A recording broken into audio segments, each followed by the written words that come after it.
Donald Trump has long had an inability or unwillingness to condemn the most extreme and vile of his own supporters. Remember this weird episode during the presidential campaign? Will you unequivocally condemn David Duke and say that you don't want his vote or that of other white supremacists in this election? Well, just so you understand, I don't know anything about David Duke, okay? I don't know anything about what you're even talking about with white supremacy or white supremacists. So I don't know. I don't know David Duke. I mean, he knows who David is. He's lying there.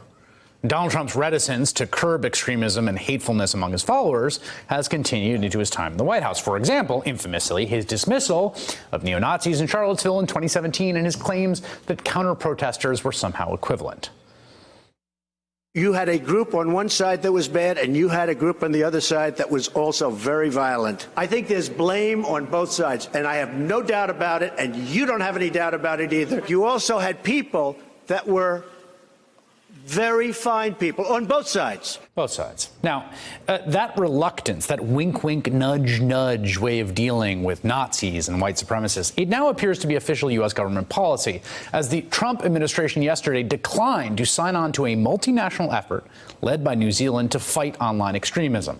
Foreign policy analyst and journalist Rula Jibril was there when all that happened. She joins me now live from Paris. Rula, first, can you tell us what the nature of this gathering was and what the nature of the agreement that came out of the gathering was? Chris, the Christchurch call, it's an international agreement to eradicate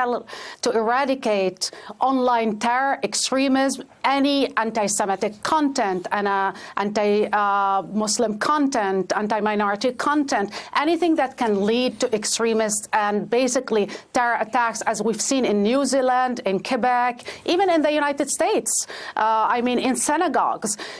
Most of these terrorists promote online, their propaganda online, and feed off this to basically radicalize others and create copycats and mainstream their ideas. So world leader, we're united yesterday in Paris.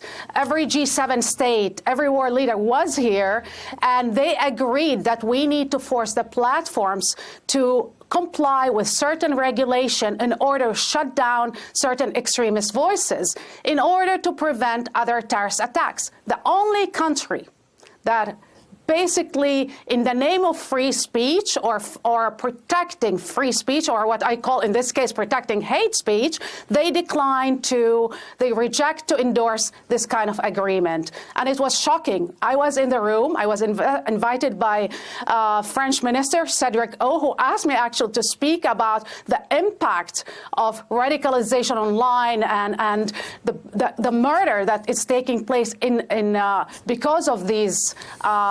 Because of this propaganda, and the American counterpart who looked at me, and suddenly he said, well, our position, we endorse the spirit, but we're unwilling to endorse the rest in the name of protecting free speech.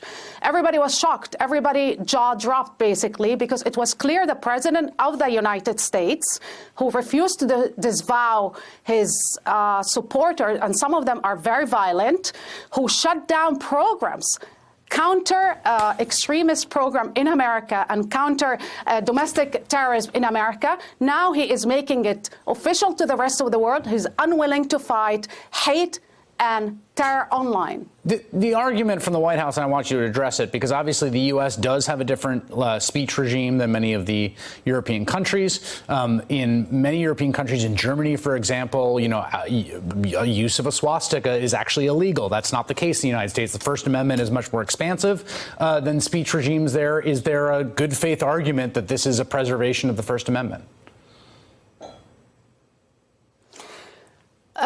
Well, Chris, first of all, we're talking about the president who called journalists enemy of the people, who incite against journalists day in and day out. So to be the guy that say, well, it's clear this policy is about Donald Trump, is about never disavowing his base, his racist, bigoted base, and has nothing to do really with protecting, since he's complaining day in and day out on Twitter about how unfair we are to him, how the New York Times is unfair, how MSNBC is so bad.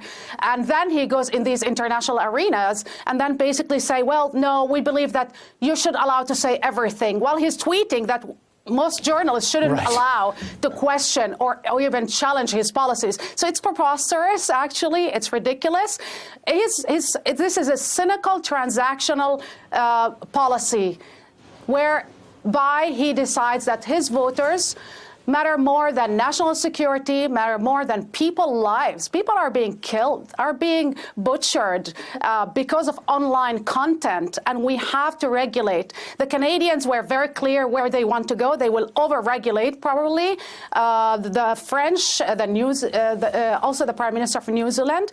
But there's one thing that is very clear. While the terrorists start shooting in New Zealand, he was live streaming what he was doing, the butchery. I don't know if that's free or freedom. It's not about freedom. This is radicalizing an entire generation. And social media platforms are the most powerful instrument of radicalization today as we speak. Another thing, Chris, if I may, and it's really horrifying to see this, the impact of this on minorities all over the world, and to see Republicans who are willing to send soldiers to die in Iraq, in Iran, elsewhere, in the name of fighting jihadists, and unwilling to save American lives in the United States, makes you understand that it's all about politics, about power, and about cynicism. All right, Ruler Jibril, who is there in Paris, was attending that conference. Thank you so much for your time. Hey there, I'm Chris Hayes from MSNBC. Thanks for watching MSNBC on YouTube. If you want to keep up to date with the videos we're putting out, you can click subscribe just below me, or click over on this list to see lots of other great videos.